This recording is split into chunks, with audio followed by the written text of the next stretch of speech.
Good morning, good afternoon, and good evening, depending on where you are joining us from. As we begin this event, I would like to start with a land acknowledgement. York University recognizes that many indigenous nations have long-standing relationships with the territories upon which York University campuses are located that preceded the establishment of York University. York University acknowledges its presence on the traditional territory of many indigenous nations. The area known as Toronto has been caretaken by the Anishinaabe Nation, the Haudenosaunee and Confederacy, and the Huron-Wendat. It's now home to many First Nation, Inuit, and Métis communities. We acknowledge the current treaty holders, the Mississaugas of the Credit First Nation.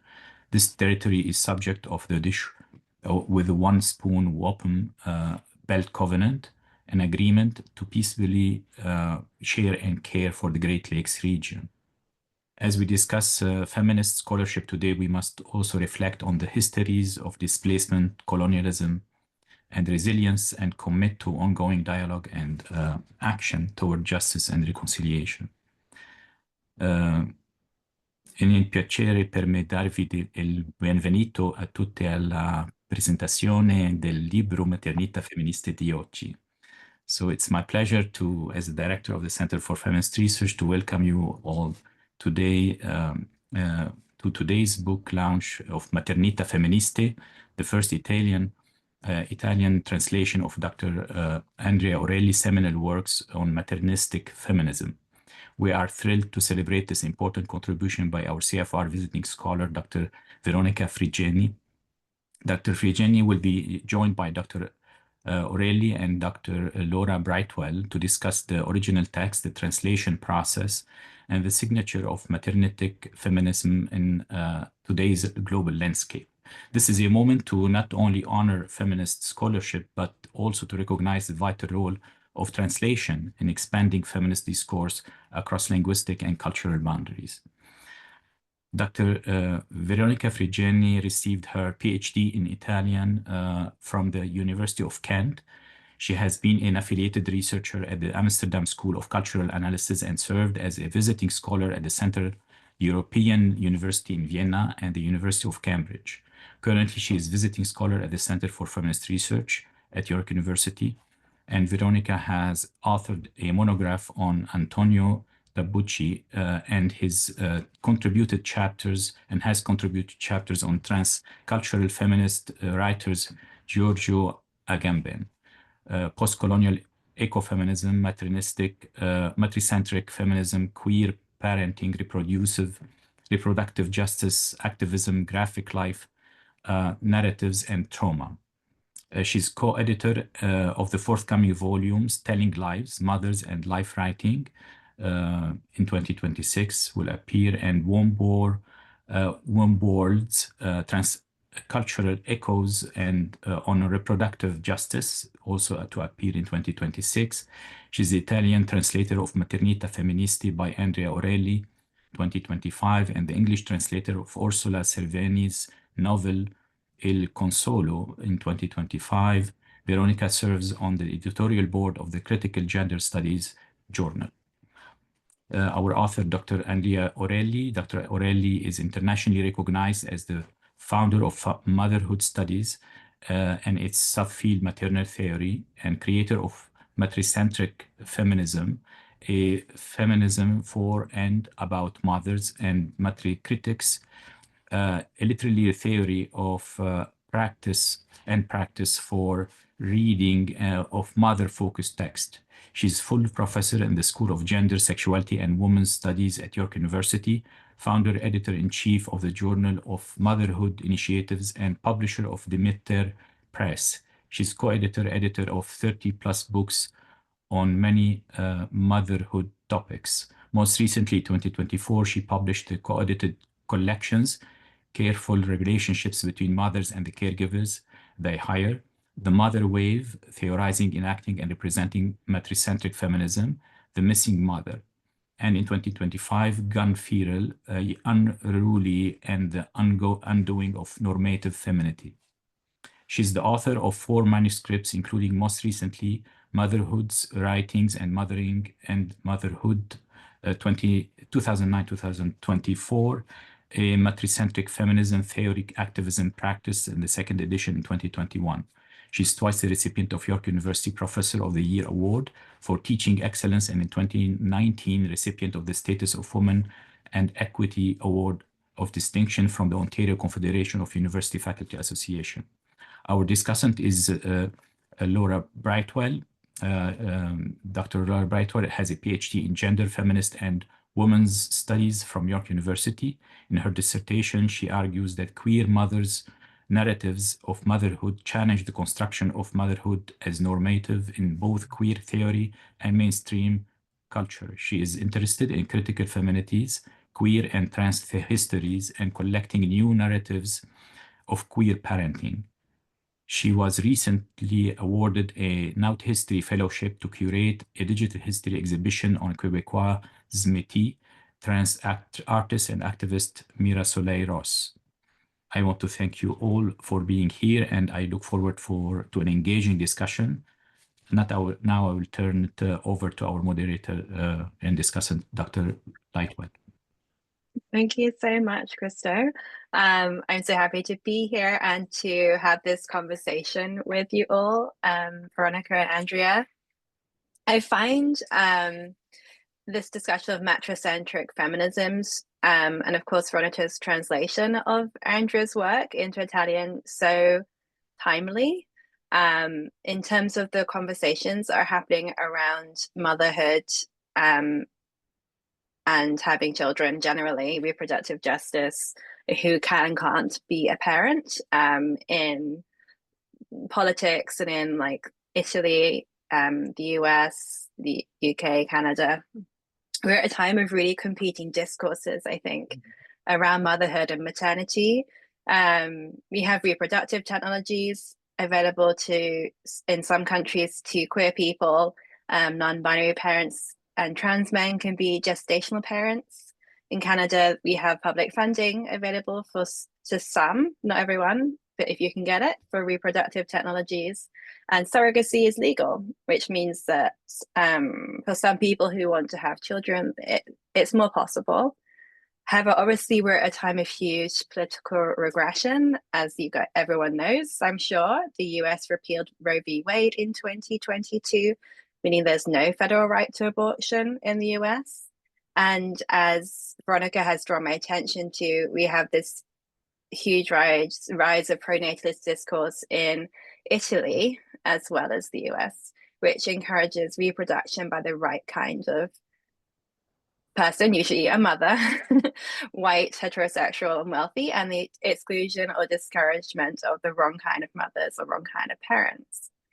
For example, currently in Trump's administration, they are considering financial and other incentives to encourage married and heterosexual, implicitly white and implicitly wealthy, because married and heterosexual and can afford to have this many children, to have more children, considering giving an award to mothers who have more than 6 children, which is also quite eugenicist because it aligns with a policy the Nazis had for German mothers who had 8 or more children, to give them an award. And of course, at the same time as this pronatalist arguments are happening, there is nothing being done to make the reality of parenting actually more livable or affordable in the US, such as providing funded childcare or mandating paid maternity leave. And of course, as Veronica drew my attention to in our previous conversations, we have Prime Minister Giorgia Meloni portraying motherhood, in Veronica's words, as the ideal choice for women. Yet in 2024, last year, her far-right government ruled surrogacy a universal crime, meaning that Italian parents can face fines and prison sentences for traveling anywhere in the world to use a surrogate. And this, of course, disproportionately impacts couples who are visibly queer. Whereas maybe heterosexual couples would be able to hide, or it wouldn't be visible that they'd use a surrogate. And Andrea has written so compellingly, the figure of the mother is often mobilized by right-wing political agendas, which we're seeing. And it's also, in my research, I find that a really strange overlap between queer theory in the right wing, because queer theory often says that the mother represents the hegemonic norm, the transmission of normativity to the next generation, and the transmission of heteronormativity.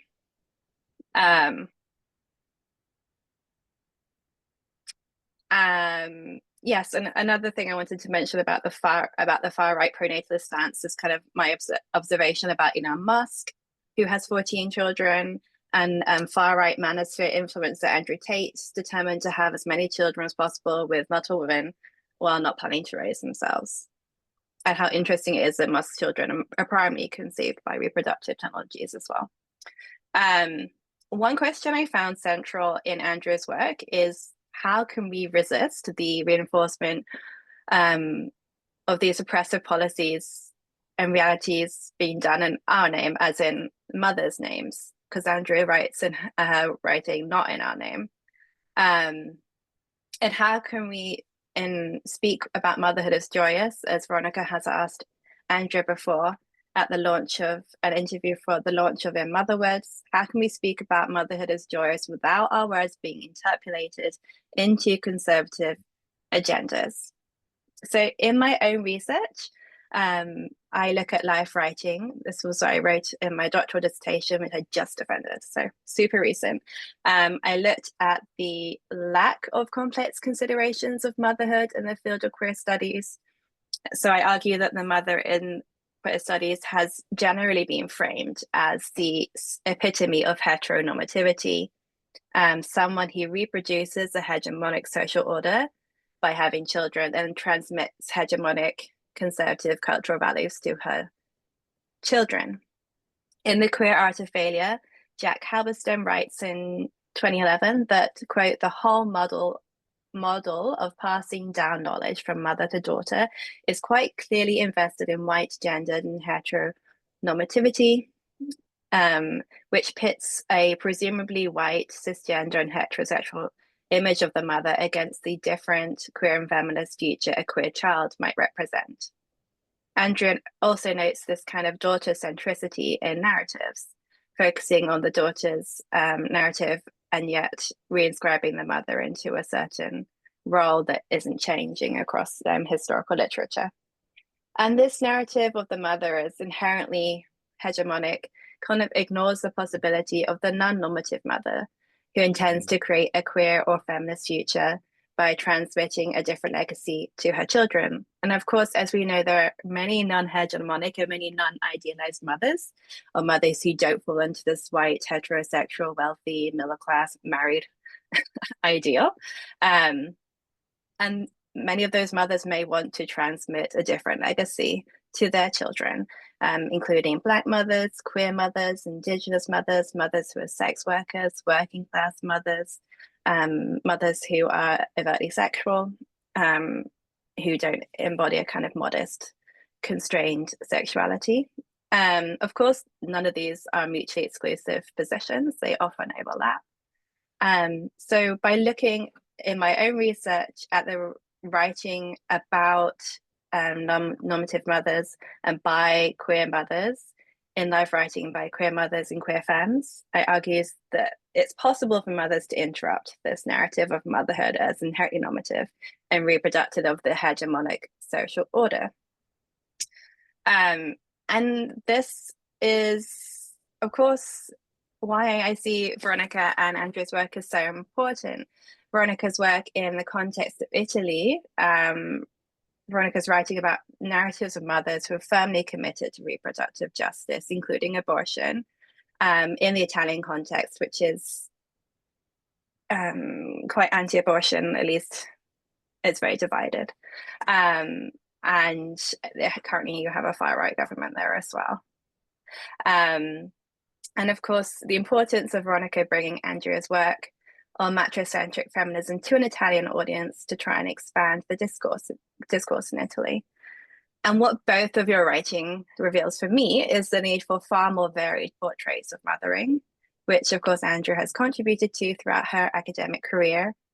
And all this kind of pre-context is what makes this work so important and what is kind of behind my questions with you both today. So I guess I want to ask Veronica some questions and Andrea, and I have them listed as one and then the other, but we can see how it goes and maybe it will be more organic. I don't know. But the first question I have for you, Veronica, is just how did you and Andrea first get in touch? How did you meet? Okay, well, that's a very good question. Well, which is very much about, you know, with this feminist idea that the personal is very much political. Because before becoming a mother myself during my PhD, I was not so much interested in feminist issues, in women's studies, gender studies. I had no background on that. I was working on something totally different, which was just literary criticism and psychoanalysis.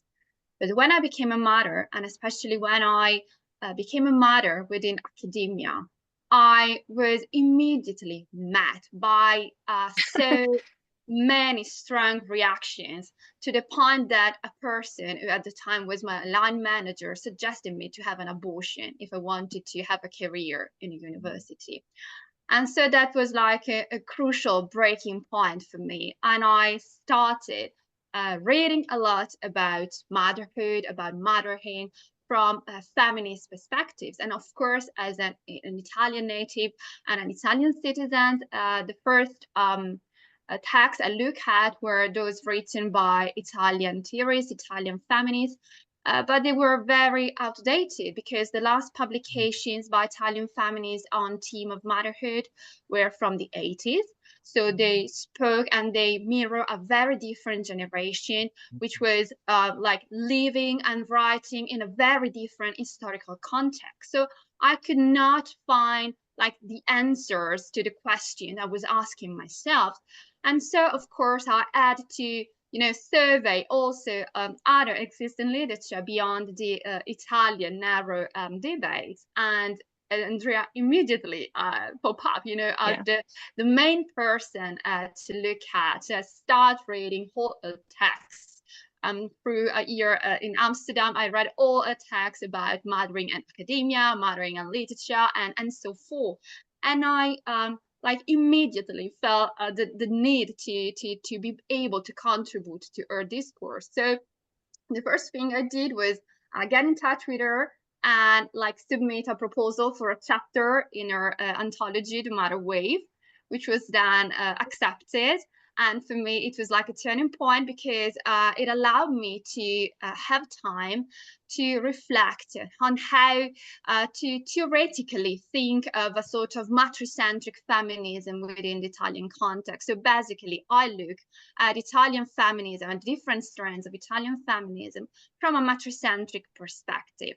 And that was like the first moment I was able to put into dialogue Andrea's theory with Italian context.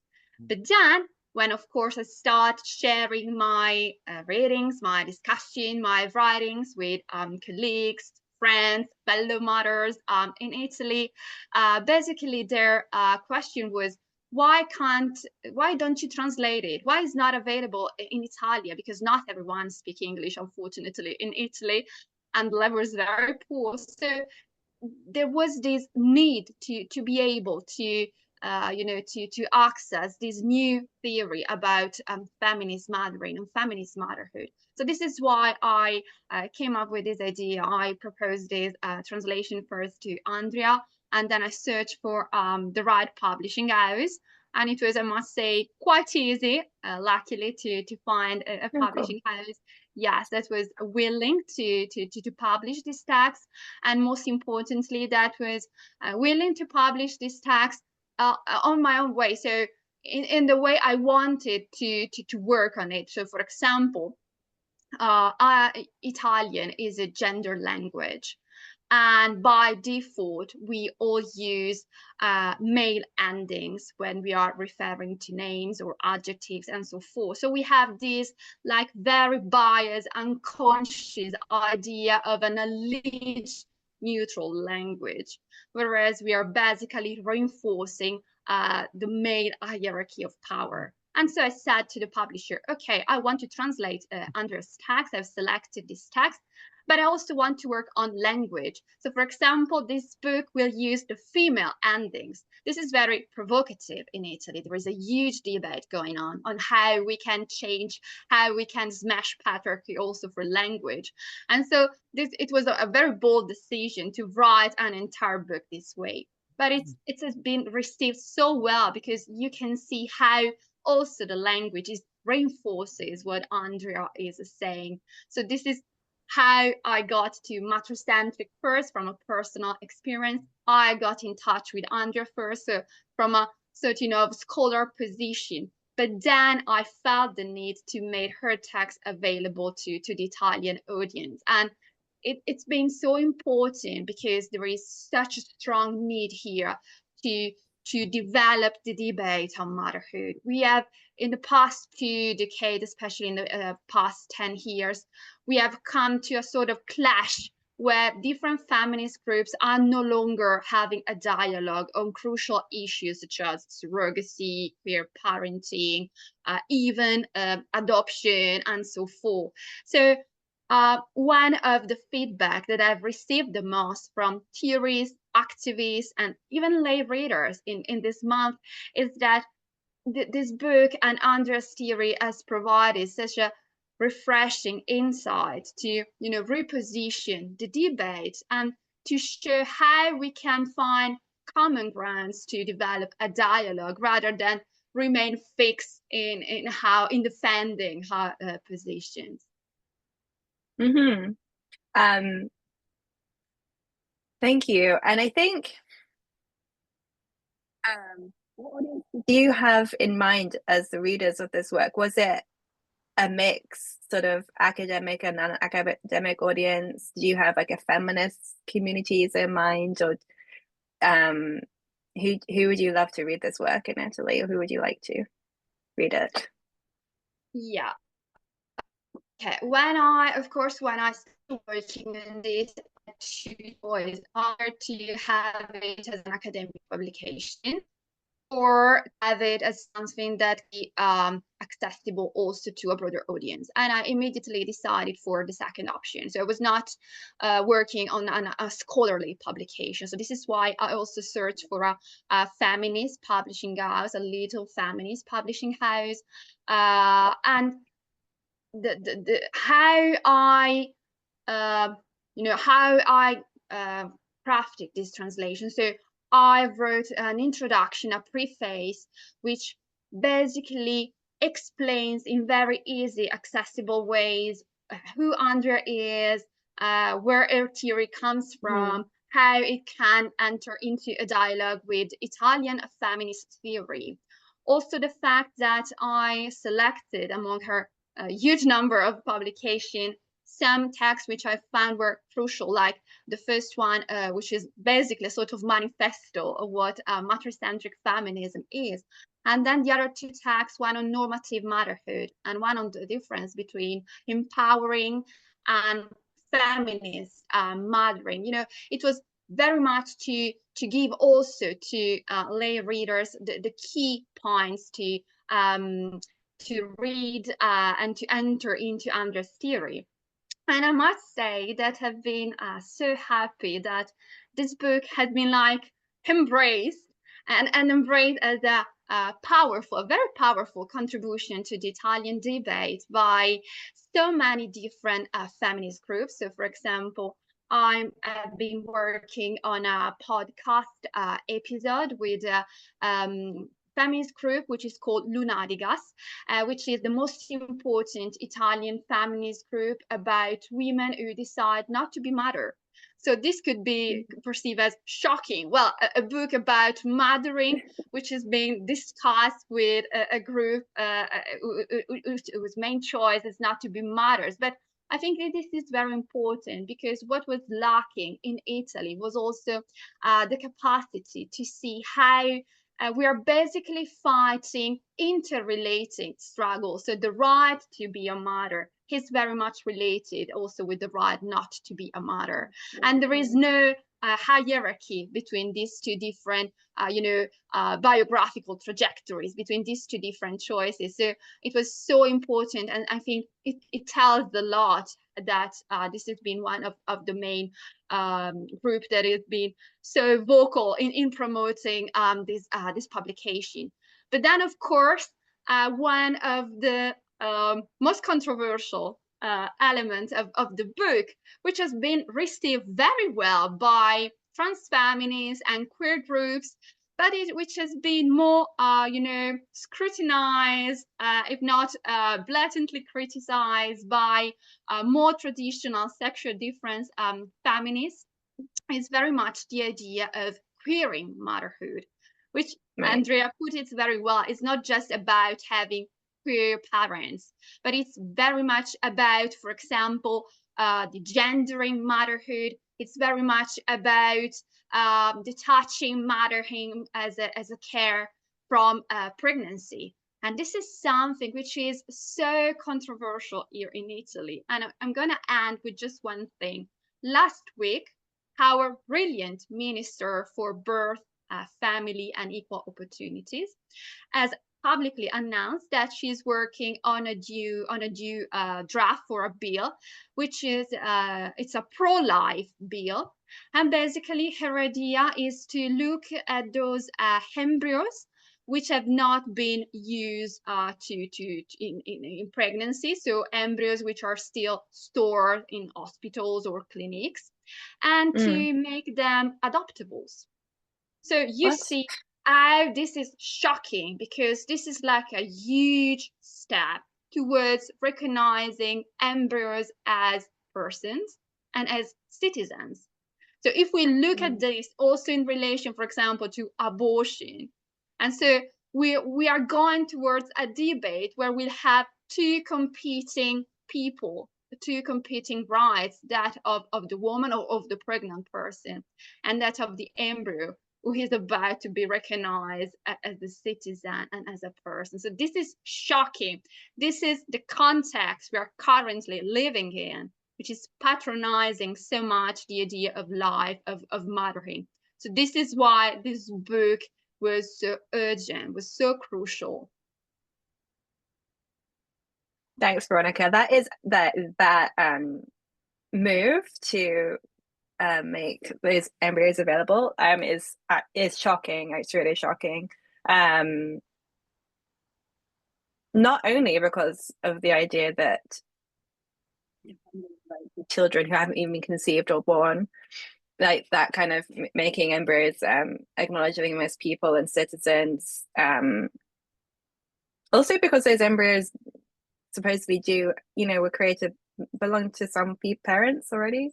So like it's very odd to think about taking embryos that, at least in Canada, like legally, the embryos that we had made through IVF, like my partner and I, we were the decision makers about what happens to them. So it's very strange for the state to take ownership of embryos in that way as well. And as you were earlier referencing to the Nazi policies of giving awards to mothers who bear more than 6 children, this is something which is happening in Italy as well. So there is this new state policy where if you have 3 or more kids, you are entitled to an economical support. So and you get this like gold medal. You are a good citizen because you are providing children to the country. So this is so embarrassing. This is something which also Mussolini during fascism did. And what scares me the most is that Italian and nowadays cannot see how history is tremendously repeating itself in this field. So it's shocking, and it's happening under our own eyes. I have some more questions for you, Veronica, but I'm going to turn to Andrea now, and then we can see what the conversation is like afterwards, and hopefully you'll have time to say many more things, because I love everything you have to say and I have so many questions for you. So thank you so much, Andrea, for all the work you've done on mothering and matricentric feminisms. It's been very formative for my own research. You propose really interesting and provocative and thought-provoking ideas about motherhood. One of the things you said that really was thought-provoking for me was that matricentric feminism to consider motherhood apart from womanhood. Let's see what you said. That for women who are mothers, mothering is a significant, if not defining, dimension of their lives, and that arguably maternity matters more than gender. That's such a provocative statement and interesting to me, because I think my own experience, it does resonate that becoming a mother, for example, has given me more in common with heterosexual mothers than I previously had in common with straight women, and maybe less in common with other queer women now who aren't mothers. I'm wondering if, in your experience, so much of your life's work has been about promoting mothers' voices and making feminist and non-normative visions of motherhood visible. So I'm wondering if the hegemonic version of motherhood or normative motherhood has, in your experience, changed much in the past 30 years, or if it's still similar from the 1990s to today. Thank you, Laura, for those questions. Yes, I received these questions a while back, and I've been thinking about your question, and I guess my answer would be both yes and no. What surprises me is, as you know, I had my children in the mid to late 80s, and they're now in their late 30s and early 40s, and you would think that there would be significant change in that very long time period. In one way, there hasn't been. And I only know this because I, spend a great deal of my time, listening, talking with, interviewing, doing research on mothers today in 2025. And I would think, are things better or worse? Have they changed? And I would say, in many ways, the demands, the expectations, the requirements that made motherhood oppressive to mothers in the late 80s and onwards continue today. In fact, I have written on, and I would emphasize, particularly in light of what Veronica has written on, I would argue motherhood, and I'm not alone in emphasizing this, is harder today. It is more oppressive today than it was in, my generation now, coming up to 40 years ago. I've written on how, mothers are expected to do far, far, far, far more in 2025 than I would have had to do in 1985. And they are expected to do this far, far, far more with far, far, far less resources and support with the rise of neoliberalism. So I would argue that the idealization of motherhood, the expertization of motherhood that I write on, is far higher and I would say impossible to achieve for all mothers today. No one could be that good mother of social media or media more generally. And even, the white middle class, privileged, heterosexual, able-bodied, partnered, married, heterosexual, so on, even she can't, measure up. And for women who are, non-normative, and I love your term, it is impossible for them to measure up. So I guess the question is, then, and I and many others says, then what happens? What is the impact of these regulatory discourses on all mothers, and in particular non-normative mothers?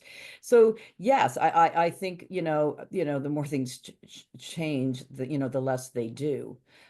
Except for I would suggest and emphasize that I think, in fact, the oppressiveness of normative motherhood is far more insidious and pervasive today than it would have been 40 years ago. And I would even suggest more oppressive than it was in the 1950s. And when I say that to people, they get kind of irate. And this is where my theory of matricentric feminism comes in.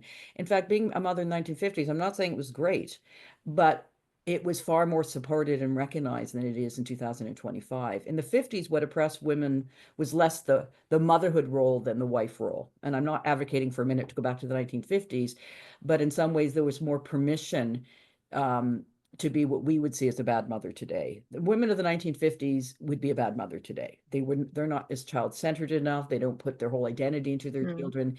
You know, mothers in the 1950s and 60s could, you know, God forbid, say to your children, go outside and play. You know, a mother today is expected to be, you know, 24/7, completely there for her children under the discourse of intensive mothering. So yes, it's a tricky question, because you would think there'd been significant change, and yes, there has been, but the change has not been for the better. Yeah, that is surprising to hear you say that. I mean, I thought you might say it was the same, but I didn't think you would say that today it seems maybe a bit worse, a bit harder to be a mother, and given like all the competing pressures that are placed on you. But it does make sense, considering that, you know, I not only have to be a good mother to the children, but I'm also have to work, and I'm expected to do all these other things as well. But I also wouldn't want to go back to the 50s.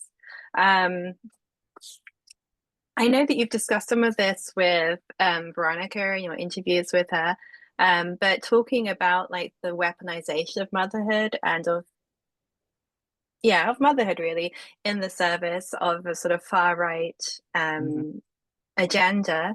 What are some ways do you think we can prevent motherhood from being weaponized in this way, in the service of creating and maintaining a sort of homophobic, sexist, racist, hegemonic norm? That is a really good question, and I think that question in Veronica's, you know, discussion a moment ago, I think does signal a bit of a difference, and a bit more today than we were perhaps dealing with 20 years ago.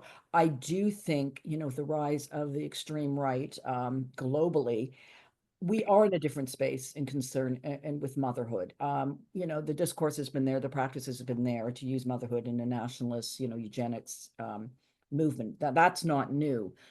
But what is new now is we are sort of, as you mentioned, Veronica, you know, we are reliving that now. We are again in that moment when motherhood is being weaponized on nationalists, eugenics, you know, racist expectations and demands. So I do think, you know, we're in a new space, and then how do we live in that space? You know, I think work on motherhood is even more important, but work on motherhood that is absolutely resistant, critical of, you know, those normative imperatives, but also more dangerous to enact non-normative motherhood.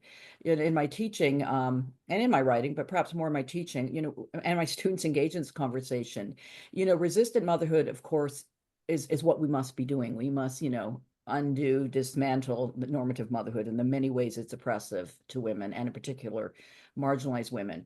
And in my classrooms, we talk about how women can resist, undo those normative expectations and requirements. But we also talk about that also takes privilege, right? I'm not saying for a minute to be that normative mother. No, we must unsettle that, do away with that, deconstruct that, particularly with the rise of the right. But women who are able to do that requires a certain type of cultural capital, if not privilege. So, you know, we have to be very careful not to judge and penalize some mothers who may not be able to be non-normative. And that is risky for some mothers. For example, I've done a lot of work on young mothers. I did a book on young mothers. I've done research on that. For young mothers to be non-normative and to talk back to normative expectations, you know, can be applauded, but it can also result in her losing custody of her children, right? So I think that we need to create community of resistance then, because for racialized women, young mothers, Indigenous mothers, poor mothers, their resistance can make them very, very vulnerable. And I would say even more so with the rise of the right. So how do we allow and make possible, you know, resistance, the creation of non-normative mothering practices and identities, and empower women who are very much more vulnerable to do so? I'm not sure if I'm making sense. So, you know, as we work towards non-normativity in our mothering theories and practices, we need to be very aware of the risks of such for some mothers. And you know, I've taught some of my students say, yeah, you know, my racialized students, my poor students, my young students, and young moms in particular would say, you know, I'd love to do that. I'd love to talk back to that discourse. I would like to tell my social worker what I really think. I can't, right? So I think this is something, there hasn't been enough conversation of this in motherhood studies or maternal activism. And it's something I'm becoming more conscious of with the rise of the right, how it's becoming more dangerous, quite literally, to resist for some marginalized women. That's super interesting. That's a good point. I hadn't thought about it in those exact terms before, that to be a mum, for example, a young mother who is already facing scrutiny and is already seen as less than ideal for being a young mother, at least in like this Canadian culture. It's more risky to speak back to norms, because then you might be seen as even more deviant and even worse for mother. This isn't a question I sent you before, but from Veronica, for example, saying that, you know, becoming a mother made, I feel like I'm paraphrasing Veronica, hopefully it's accurate, made her a feminist, or like made her think about feminism more. And my own experience of becoming a mother, not making me a feminist, so I have been identified as that for a long time, but like it's like a come to kind of, it's like a realization, you're like, oh crap, like all of these oppressions for mothers still exist, and they have existed for such a long time. Like it's a kind of like, oh, I never understood so much, I never identified or felt I understood second wave feminism so well. There seems to still be a divide, like kind of what Veronica was implying, and by bringing her conversation about reproductive justice to a group of feminists who don't want to have children, who've decided not to have children. Like this kind of idea of motherhood is like a lone state, that you don't know what it's like until you are a mother, and then that experience of being a mother is so different from the experience of being a woman without a child. I mean, not a mother. So what, I don't know, this is a hard question, but how can we maybe expand the realm of feminists working to advocate for the needs of mothers when that experience is just so disparate, so different from people who don't have children? Like, how can we get more feminists and more people on board advocating for maternal feminisms when it's so hard to even understand what the experience is if it's not yours? Yes, that's such a good question, Laura. Yeah, something all, matricentric feminists, I think, struggle with. As I think, I did a study in 2016, which I hope to replicate soon. I've just been sidelined by other projects. That in 2016, I did a study of how motherhood is represented or not in key feminist spaces. And I looked at, the key the top 5 women's studies journals. I looked at the curriculum of 50 intro to women's studies courses. I looked at the papers presented at the NWSA, which is the largest feminist gathering of scholars that takes place every year in the United States.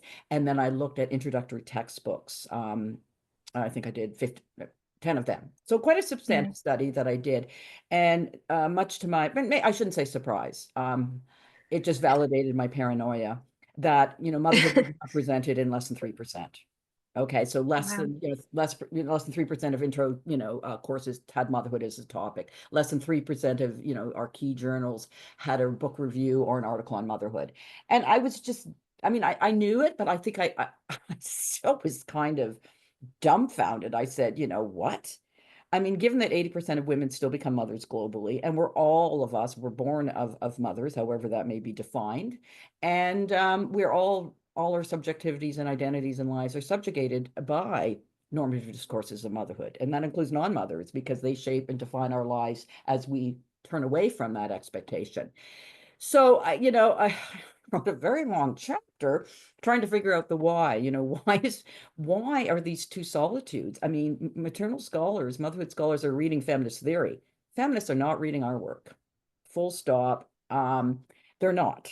And I'm not the only one who's written on this, who's been puzzled and kind of outraged. I'm not sure the answer to that. Because, I read about a lot of stuff that doesn't pertain to me, right? So that's not an excuse. Like some feminists will say, well, I'm not a mother, I'm not interested. Well, I'm sorry, that doesn't cut it, right? I read about, Indigenous feminisms. I'm not Indigenous. It's my responsibility as a feminist scholar to be attentive to all subjectivities of women, and mother is a key one. So I think we do what you're doing now. So thank you for that. We have podcasts on that. We translate books as Veronica has. And I might say that people are interested in this topic. For example, I teach at York a course on mothering and motherhood. I've taught it now, since the early 90s. It's now in a remote format. I have 150 students in my class. It is the biggest course in my department, other than the intro course. There's waiting lists to get into my course. And about 5 of those 150 are mothers. So what is that saying? Right. People are interested in this topic if it's made available to them. You don't have to be a mother to be interested in matricentric feminism. And in my grad course, same thing. My grad course is the biggest grad course. It fills at 15 every year, and I turn people away. And 2 or 3 of them are mothers. So, I'm not sure. It's kind of frustrating because, I think my courses, our conferences demonstrate huge interest in the topic. But I don't think much has changed since 2016. So when I replicate this study, I'm hoping that we might get to 7% of representation. I don't think that's the case. I am still hearing from motherhood scholars around the world how their work is, dismissed, invisibilized, disparaged, ridiculed as essentialist, second wave, Yeah. whatever. And I'm hearing those comments, last week. So you're absolutely right. There is a disconnect. And I'm not sure how to bridge that other than the work that so many of us are doing. And to insist that feminist scholars read our scholarship. And I'm not taking, any excuses anymore. Whether that changes, I'm not sure. But it's still I've been doing this for 40 years to put motherhood at the center of, feminism. And it's been one steep uphill climb. And I have not really seen much improvement in the 4 decades I've been doing this. Yeah. And if I can just add one thing, like contextualizing Andrea's answer with reference to Italy, what is striking is that, for example, up at least I think 3 to 4 years ago, the main issue for Italian feminism was that on the one hand, fighting against how Italian society and Italian culture was portraying women. So we were during this very long Berlusconi era where women were basically reduced to pretty bodies. And on the other hand, they just focus on a very important thing, which is that of gender violence, but motherhood and mothering were topics not to be covered. So as I said before, like the most recent feminist book by an Italian feminist scholar on motherhood dated back to the 80s. And it tells a lot because on the one hand, it tells about how Italy is still stuck in that 70s matrophobic phase. So where women and feminists are still worried of becoming mothers because they fear the idea of becoming like their own mother. So there is this sort of self-censorship about being mothers among feminists and between feminist groups. And this is something which it's so shocking if one think about it, because when you have friends in those groups, when you fight together on the streets to have more rights for women, but then you are like left isolated at the moment you say that you are a mother and you are working on that, on your own experience. So there is this huge censorship and sort of self-censorship, which is then internalized by many feminists here in Italy. And this is, I think, like a sort of a schizophrenic thing, because on the other hand, motherhood is so much on the top of Italy's political agenda. So as I said, 2 years ago, we had for the first time this unprecedented ministry for birth, motherhood, the family, and equal opportunities. Not even during fascism, we had a ministry for birth. So it says how much it is a political issue right now. And also, you all know for the first time in Italy, the government is led by a woman, Giorgia Meloni. And when she was doing her rally ahead of her election, she, in a very famous discourse, she said, "I am Georgia, I am Catholic, I am a mother."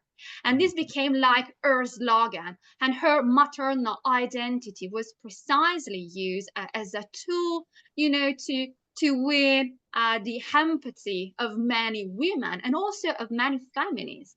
And this brought also the debate to another key question, which is, does having a woman in charge and does having a mother in charge become a sort of guarantee that she will endorse, she will promote feminist policies supporting mothers? Well, Italy is basically answering no, it doesn't. But really, it's very interesting because motherhood is so much talked about. It's like one of the most crucial political topic right now.